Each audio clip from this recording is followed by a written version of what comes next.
Simultaneously, the Japanese dispatched 7 reconnaissance planes to search for the American fleet and launched CAP to protect their carriers.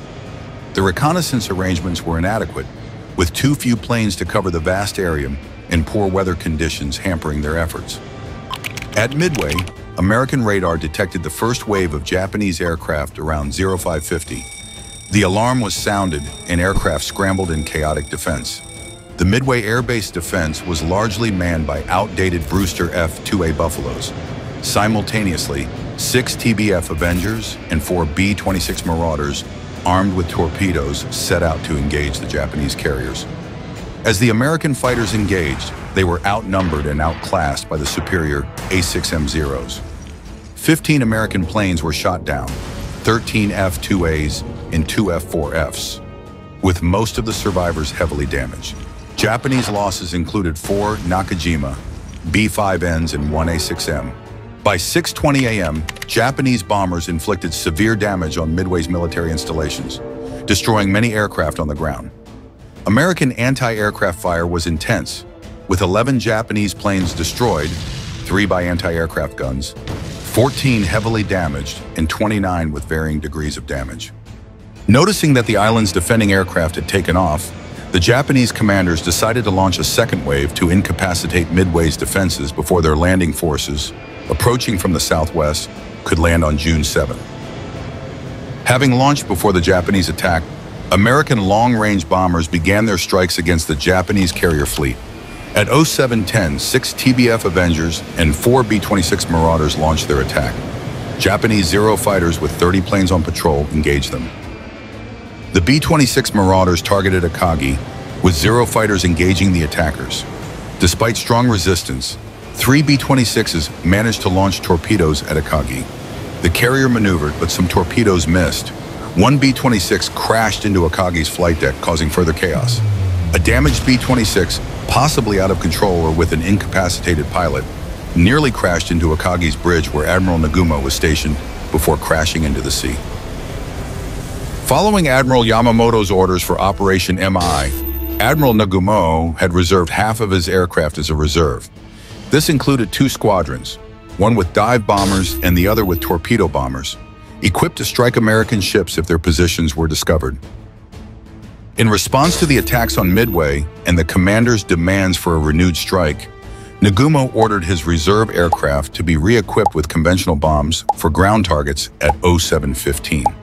This decision directly contradicted Yamamoto's order to keep a reserve for potential strikes against American ships and was a crucial factor in Japan's eventual defeat. The rearmament took 30 minutes. At 0740, a reconnaissance plane from the cruiser Tone signaled the sighting of a substantial American naval force to the east, but the specifics were unclear. Nagumo quickly rescinded the rearmament order and requested detailed identification of the American fleet. It took 30 minutes for the reconnaissance plane to confirm the sighting of an American carrier, but other carriers were not identified. In a state of confusion, Nagumo received a signal from Admiral Tamon Yamaguchi, commanding the 2nd Carrier Division, advising him to immediately launch an attack with the available forces. 16 dive bombers from Soryu, 18 from Hiryu, a total of 34, plus 19 torpedo bombers, the B-5N2. Approximately 18 Zero fighters would provide escort.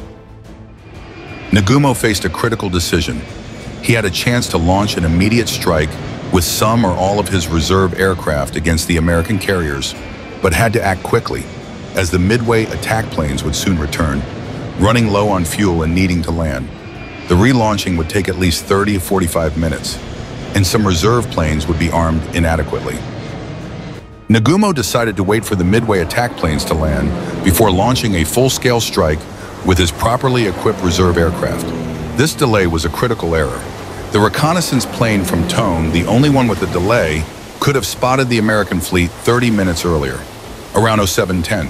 If it had taken off on time, it might have discovered the American carriers earlier, and 110 Japanese planes could have launched a strike by 0750. If Nagumo had followed Yamamoto's orders or Yamaguchi's recommendation, he could have launched a devastating strike against the American fleet. In any of these scenarios, Japanese aircraft could have inflicted severe damage on the American fleet, potentially leading to a Japanese victory or at least a draw. Unfortunately, Nagumo's hesitation and bad luck led to a missed opportunity. The Japanese aircraft remained idle. The chance to decisively strike the American carriers was lost. Simultaneously, the Americans launched their naval aviation against the Japanese fleet. Admiral Fletcher, commanding from the Yorktown, directed Spruance to strike the Japanese at the opportune moment. Spruance began the attack at 7 a.m. Fletcher, having completed careful reconnaissance, ordered his forces to strike at 8 a.m. However, there were inefficiencies in the American tactical plan. The American strikes were disjointed, reducing their effectiveness and increasing American casualties. At 07:47, 16 SBD Dauntless dive bombers, led by Lieutenant Colonel Lofton Henderson, approached the Japanese carriers. Henderson opted for a glide bombing attack as his pilots were inexperienced with dive bombing. They targeted the carrier Hiryu but faced heavy resistance. 9 Japanese Zero fighters engaged Henderson's aircraft, shooting down 8 of them. The remaining bombers managed to drop their bombs, but none hit the Hiryu. Henderson was killed when his plane was shot down. At 08:09, 12 B-17 Flying Fortress bombers, having left Midway before dawn to attack transport ships, encountered the Japanese carriers. Due to their high altitude, the bombs were easily dodged by the Japanese ships. At 08:30, 11 Vought SB-2U Vindicators from VM SB-241 attacked the battleship Haruna. 2 Vindicators were shot down and the Haruna escaped without damage. Despite the minimal damage caused by the American attacks, they effectively confused the Japanese carrier force. Nagumo was working to prepare a counterattack after receiving a report at 08:20 about the American carrier's location to the northeast. At 09:20 VT-8, a squadron of 15 TBD Devastator torpedo bombers from the Hornet launched without fighter support. They were swiftly intercepted by 21 Japanese Zero fighters and were almost entirely destroyed. Only 1 Devastator launched a torpedo, which missed.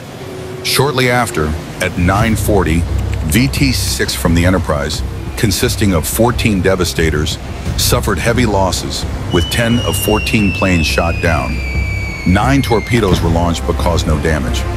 At 10, VT-3 from the Yorktown, with 12 torpedo bombers, drew Japanese fighters to the southeast but failed to strike Hiryu. 6 out of 12 planes were shot down. As VT-3 engaged the Japanese fleet, 2 separate American dive bomber squadrons inadvertently approached from the northeast and southwest. VB-6, with 31 SBD Dauntless bombers led by Colonel Clarence W. McCluskey, spotted the Japanese carriers at 10:20. At 10:22, VB-6 attacked the Kaga and Akagi. The Kaga was struck by a 1,000-pound bomb and at least 3 500-pound bombs, with only 1 SBD lost to Japanese anti-aircraft fire. In a final decisive moment, a flight of 3 SBDs, led by Richard Best, targeted the Akagi at 10:26, hitting it with a 1,000-pound bomb and nearly 2 others. Within 6 minutes, 2 dive bomber squadrons set 3 Japanese carriers ablaze. Akagi, with only 1 bomb hit under normal circumstances, would not have been critically damaged, but the deck was full of bombs and torpedoes, leading to uncontrollable fires. The Kaga and Soryu were also severely damaged. The Japanese carriers, caught in their most vulnerable state, succumbed to the devastation. By 10:40 a.m., Hiryu, the only surviving Japanese carrier, wasted no time in launching a counterattack. 6 fighters and 18 dive bombers departed to strike the American carriers. The initial wave of Japanese dive bombers scored 3 direct hits on the Yorktown, causing severe damage. 13 dive bombers and 3 escorting fighters were lost in the process. However, Yorktown was quickly repaired and appeared almost intact. The second wave, consisting of 6 Zero fighters and 10 Nakajima B-5N torpedo bombers, attacked, scoring 2 torpedo hits. 5 torpedo bombers and 2 Zero fighters were downed by American defenses. The news of the attacks, with reports mistakenly claiming that each had sunk an American carrier, significantly boosted Japanese morale. Some surviving aircraft landed back on Hiryu. Despite the heavy losses and only 41 planes remaining, Admiral Yamaguchi believed they had enough to attack the remaining American carrier. Admiral Nagumo decided against a third attack and ordered the fleet to withdraw west. The Yorktown, despite the damage, had not yet sunk. It would eventually be lost to a Japanese submarine on June 7, taking down the USS Hyman as well. In the afternoon, American reconnaissance planes spotted Hiryu again. 42 dive bombers from Enterprise and Hornet launched a final assault. Despite being defended by 13 Zero fighters, Hiryu was hit by 4, possibly 5 bombs, leading to severe fires and rendering it combat ineffective. 3 American planes were lost in this attack. As night fell, both sides assessed the damage and planned their next moves. Admiral Spruance, now the tactical commander, decided to withdraw eastward to avoid a potential night battle with remaining Japanese forces.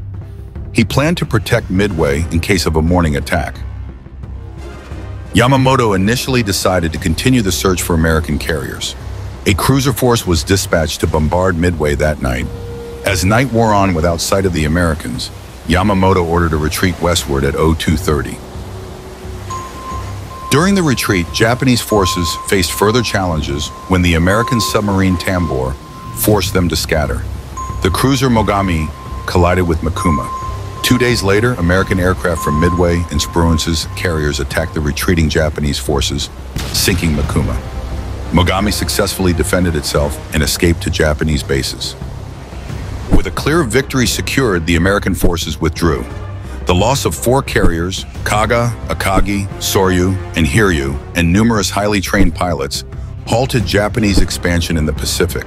Yamamoto's strategy for Midway was overly ambitious, and Nagumo's excessive caution led to missed opportunities.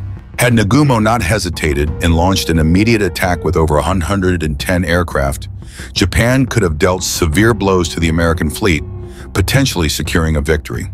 With 4 major Japanese carriers lost, the U.S. Navy gained parity and began its offensive.